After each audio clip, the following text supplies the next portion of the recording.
event for the 2020-2021 season, and I'm happy to present to you project management and time management for robotics competition. My name is DeGrazier Daniels, and I'll be your presenter today. A little bit about my background. I am an engineer, a systems engineer, and I've been engineering and creating all sorts of devices and technologies for the past 20 years. I specialize in creating augmented reality and virtual reality technical solutions. I have a specialized degree in it. I studied that at UCF in a engineering master's program. Prior to me going to University of Central Florida, I went to Florida A&M University, where I received my Bachelor of Science in Industrial Engineering. While at Florida A&M, I was a proud member of the Marching 100, which is the marching band at FAMU, and a member of the jazz band. So I am a hardcore band nerd. I go and watch football games or band competitions every weekend as much as I can. I had some pictures to show you about some of the things that I developed, but I can't show you those in the presentation. Currently, I am a freelancer and a consultant with technical items and engineering items, and I'm really enjoying it. I get to go out and explore and learn and innovate with all sorts of individuals in these particular industries.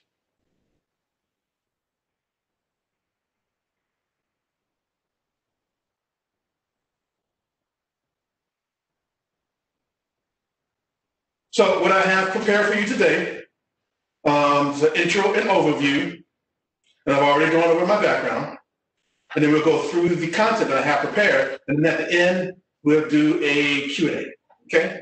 So let's get started.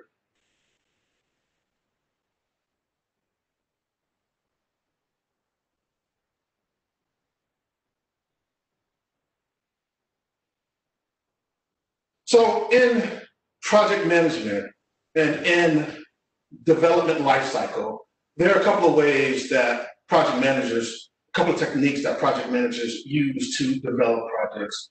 There is a notion of a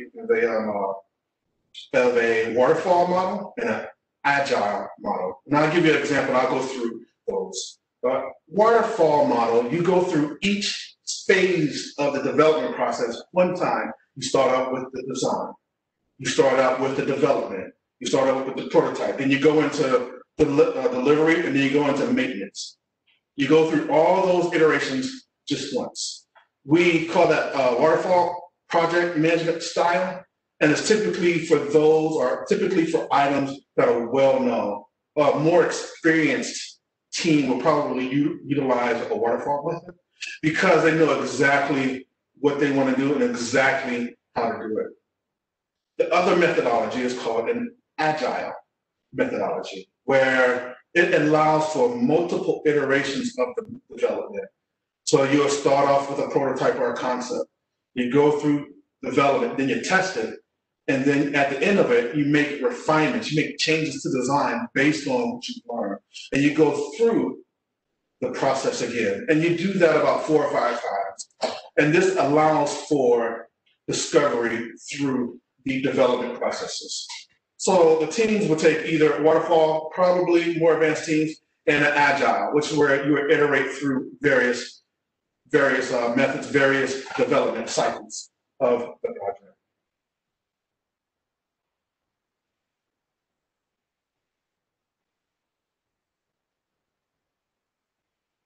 Some important characteristics and goals that I recommend the teams to do is to set SMART goals. And when I say SMART goals, we use a model to create these milestones. So in your development process, in your development lifecycle, you want to set these milestones. Start out by creating some high-level milestones. And then from these high-level milestones, you can create goals and achievable tasks and executable actions. For example, for a high-level milestone is that the robot will utilize some type of vision sensor. So based on that high-level milestone, you can then go and select the type of camera and its capabilities. Will it be black and white? Will it be color? Will it follow a line? All these other items. As far as creating a SMART goal, SMART is an acronym, and it stands for specific, measurable, actionable, the relevance, and time-based. So those are the items we'll use to constrain the goals that we set. So for a specific goal, as I just mentioned, I use the camera. I will go in and create a vision system utilizing an Xbox Kinect camera, right? I'm going to skip through it and jump all the way to the end, give it a time base. I'll be specific about the goal. I'm going to use an Xbox camera, and I'm going to have that completed 14 days from today, right? That gives me a time bound where I can elaborate or I can be specific about the particular goal. So when you're building your robot, going through the things up front, you have opportunity to plan. Try your best to set the high-level goals, and from the high-level goals, you'll be able to set smaller, more actionable tasks.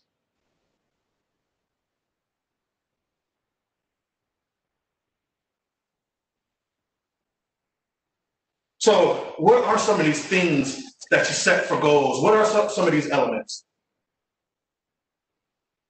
So I have these high-level planning elements that you could also use as high-level SMART goals. So some of the planning elements are, let's launch this here. This one is very, very, very important, is to review and understand the game and to understand the rules of the game. It's very, very important. It changes every year, and I've seen teams where they may have missed a very important part of the game and the rules and have been penalized accordingly. And it was just simple mistakes. So I've even done it in the past. So, have a team, make sure the team understands the goal of the game. With knowing the game, you can start to create a strategy for your team for the particular season. How are you going to score? How are you going to gain points? How are you going to defend? How are you going to keep other teams from scoring? And what are you going to do about partnering? Do you want to partner with other teams? Or are you going to run solo and just be the best that you can be by yourself? These are all various strategies that you can take advantage of and you can use and strategize and plan up front. Some other elements are some of the essential features when it comes to design. What type of drivetrain? It's going to be tank, going to have wheels. Is the robot you're building, is it going to have manipulators, right? Is it going to need to interact and pick things up, right? What type of sensor package is going to need to be employed on the robot? Does it need to see anything? Is it a target that it needs to shoot something at? And the software and programming. Do you use Java? Do you use C? Do you use LabVIEW? There's so many tools out there. So these are some of the things you can also strategize and set goals and then set SMART goals with these other elements. I always say, hey, try to get those essential features on the schedule. Do those first because these essential features are needed and may need additional time to get working. So with that being said, push non-essential items to the back. If it's minor, if it's not going to impact the robot from working, if it's not going to impact, any of the major functionality, push those to the back. You got some time. Let those linger on the end, like getting your bumpers ready. You can kind of let that linger to the back so you get the robot working. If it's an FRC, the other classes, FTC, FLL, don't need bumpers. So some design elements, right? There are many, many ways that you can design your robot. We have the notion of where you can copy other teams or other things that you see on the internet. And, you can also copy your old robots. There is elaborate and brainstorm. As a team, you can come up, okay, what are the essential things our robots going to do? There's also prototyping. You build things, test things out. See if it works for you. If it doesn't work, go prototype, figure something else out, okay? Another essential item for planning and time management is be sure you leave some time for testing the robot. We're seeing some teams where we're building and building and building, and the first time the robot is tested is at some type of event or some type of competition. You know, I understand that you run out of time and things get fast-paced, and especially in our new paradigm, but try to remember, put that on the schedule, testing, leave some time to test the robot. Some additional items to maybe plan for are accolades and awards. There are all sorts of items that you can go afterwards. Funding, got to keep the program going, so you got to constantly bring in funding. And then for maybe FRC, bagging and shipping the robot. You know, it does take some time to put that thing, or to get everything ready, get it in the bag and get it shipped. So those are some essential elements for planning.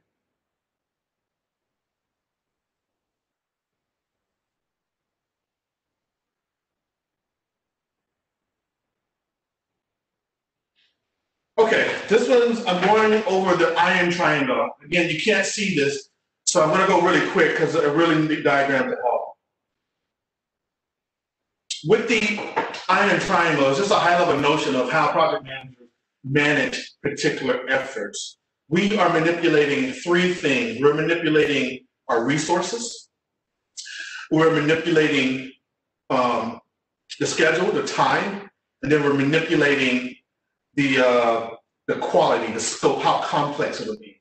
And just by reducing or increasing some of these items, you can change an outcome of a project. For example, if I want to build a robot and I want to include vision on it, maybe maybe I have on my schedule, it's going to take it's going to take 1 month to complete.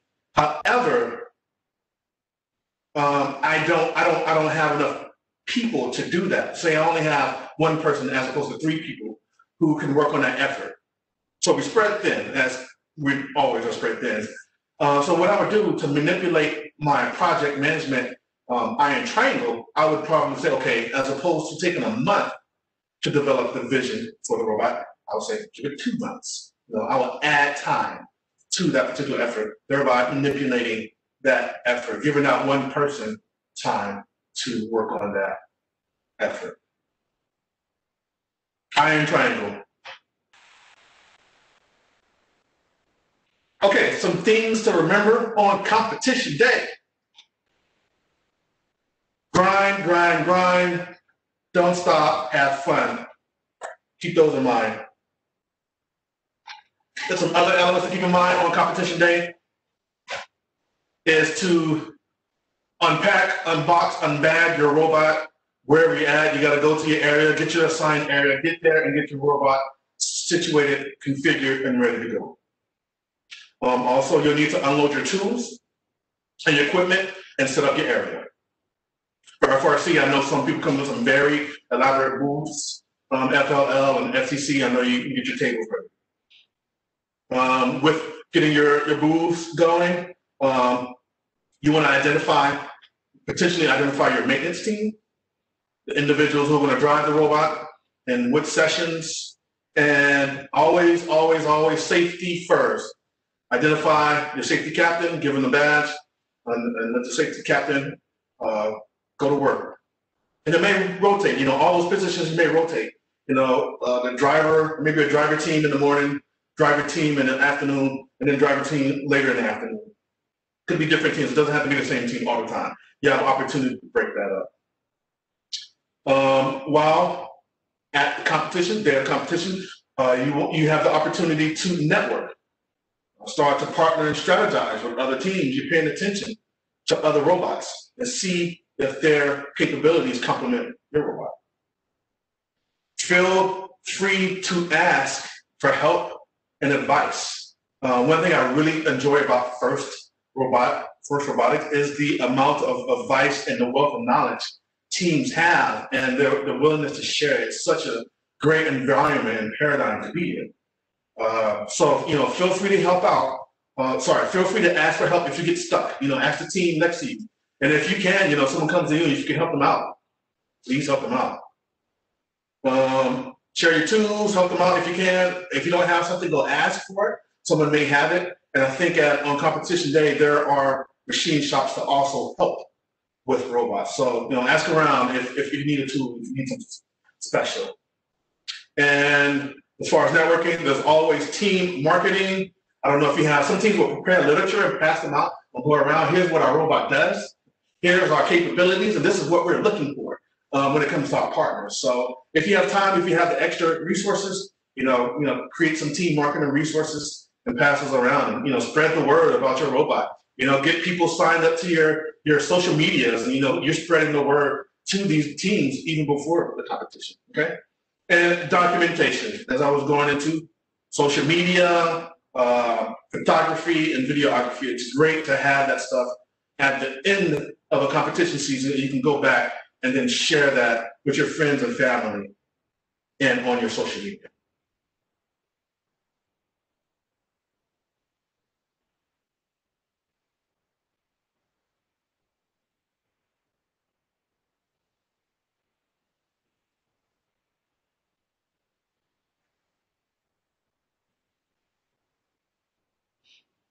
So, values, first core values. I really like the values that FIRST has set up. And as an engineer, as a professional, I've incorporated these values into my everyday work ethic. And it's just amazing that from young ages, FIRST is instilling these values. And I'm going to go over them quickly.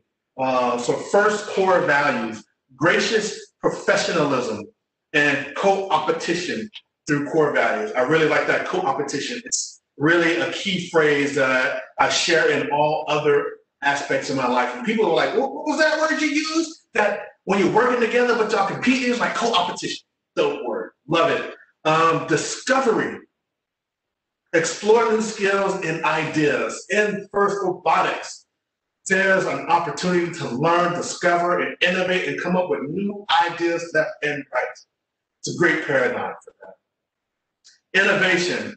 As with discovery, innovation. You get to come up with new ideas and try new things and learn new items. For when I would say maybe 5, 6 years ago at an FRC competition, I had a working theory of pulleys, but I never got a chance to build one.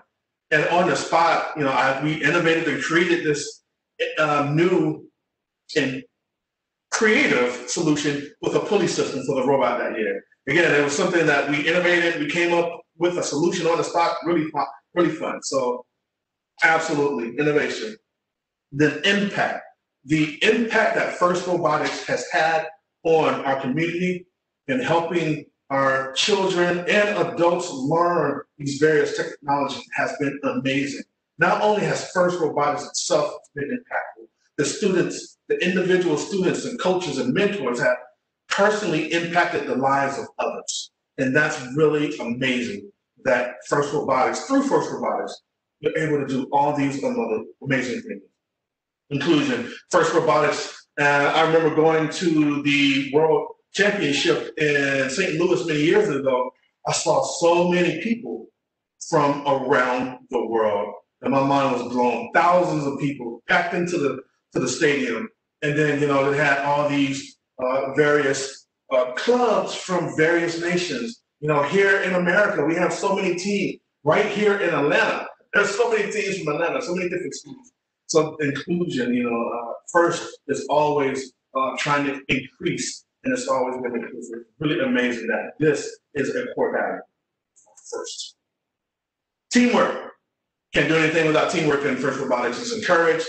You can't be successful without teamwork.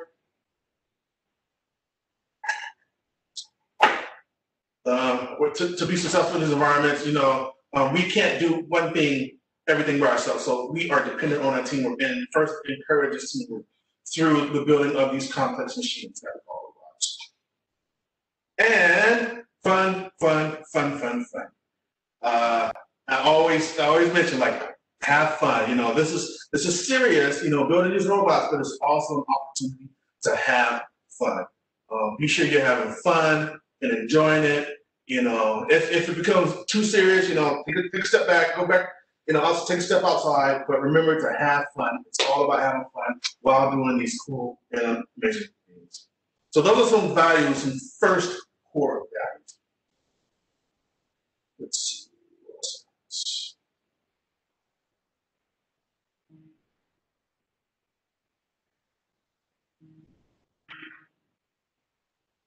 Okay, so those are all the slides that I have. So here's an opportunity for question and answer. And I want to say thank you to you all for allowing me to share this information with you. You can find me on social media, pretty much all of them, at DeGrazier Daniels. If you throw that in your Google search engine or any particular search engine, it'll take you to my social medias, Twitter, LinkedIn, Facebook, Instagram, and I'm sure I'm missing more. But your favorite platform, you can find me there. So I am open for Q&A. Do we have any? All right, that was a really nice presentation.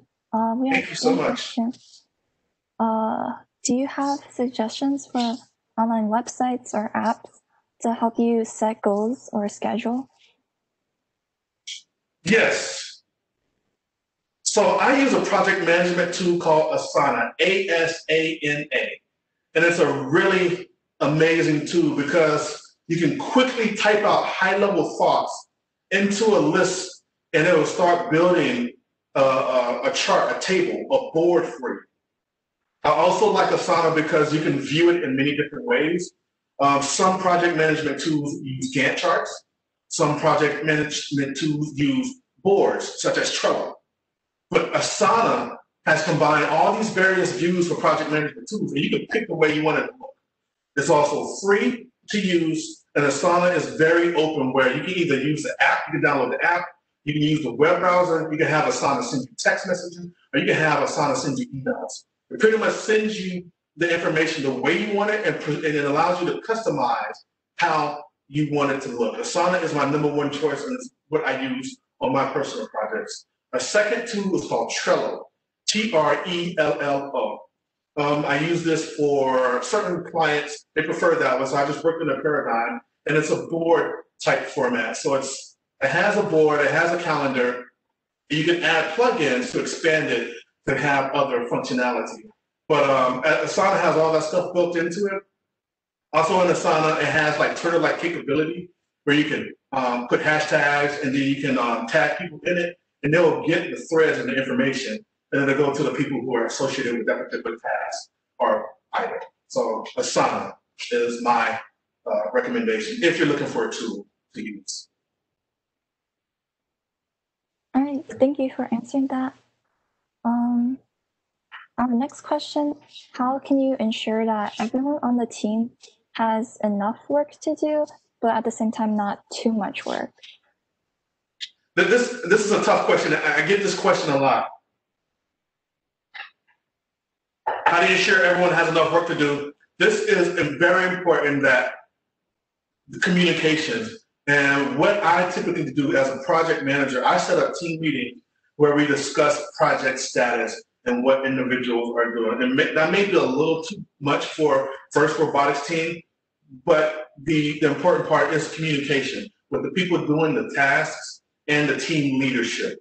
So some teams have a captain and they assign items, and some teams just work as a democratic team. So it depends on the team makeup, but it's communication. So the leaders, the more senior individuals, I would recommend that they help gauge the younger team members and ask them, how is your workload? Is this too much? Do you need more? Just feel free to ask the individuals, how are you feeling? You think you can get this done by the time that we've agreed upon, or you need some help? Communication is the answer to that. Just the team, the people doing the task, speak up, and the people who are asking teams, people who are delegating work, please reach out to your team member to ask them if they're overloaded or if they can do more. Okay, our next question, how can you balance the time teams spend between school and robotics and personal life? That's a tough one.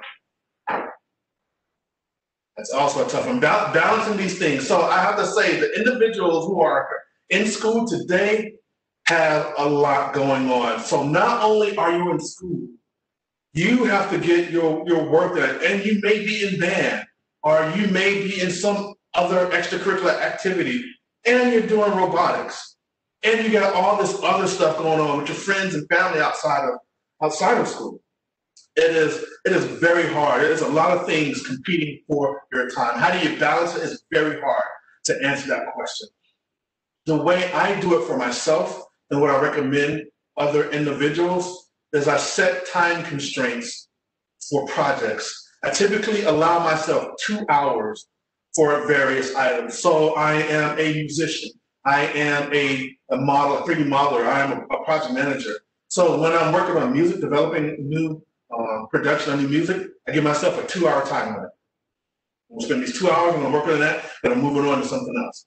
And then, okay, if I need to work on robots or build something at the robotics lab, 2 hours. I'm gonna invest 2 hours on it, I'm gonna do that. I'm not in school anymore, but maybe I got some homework to do, boom, 2 hours. So understanding, it's a little bit about understanding yourself, your efficiency and your capability of getting things completed, and then maybe put some time constraints around those items. Also, I use calendars. I live my day by Google Calendar. And I have a whole page on my mobile device where I just have my calendar listed for the day, and I'm always referencing my calendar.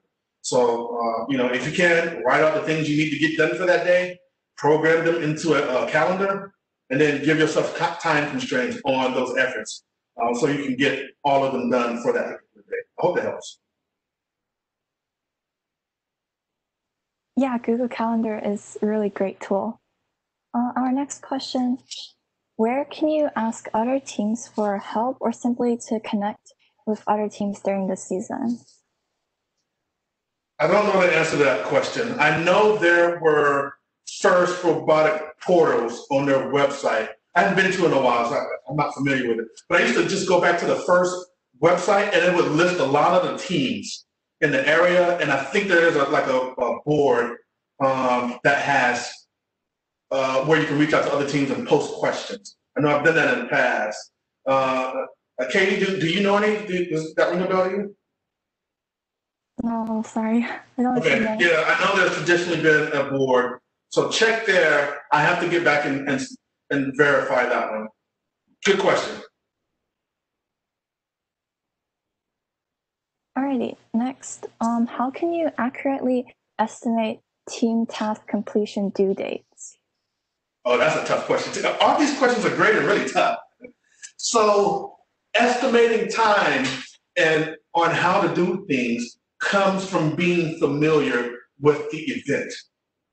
So typically the senior individuals have the experience to estimate the time because they've done it over and over and over in the past. So those are the individuals who will be good at estimating time. Folks not familiar with something can't really estimate the time because they've never done it, they've never seen it. So they're just pretty much guessing. But you rely on the senior individuals and the coaches who've seen it and done it over time and allow them to estimate it. And whatever time they come up with, double that. That's a rule. That's my personal rule of thumb. It's never enough time, but that's the answer to that, is allow the people who've done it before to estimate that task. Okay, thank you. Next, what do you do when you know a task will be late? First thing you want to do is communicate. Let everybody on the team, hey, this is going to be late.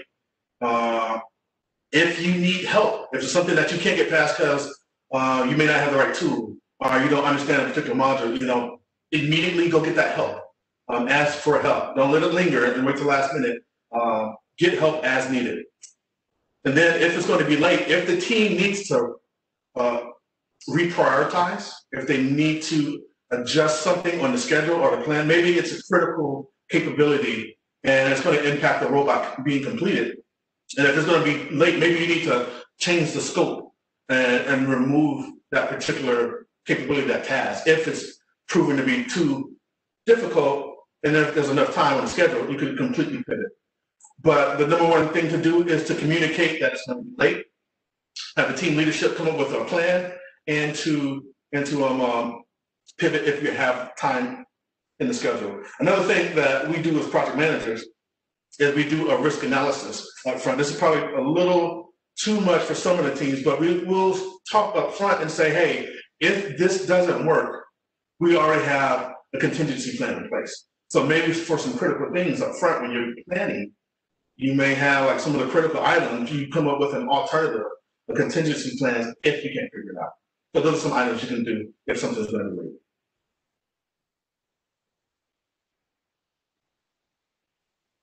Our next question, how often should we hold team meetings?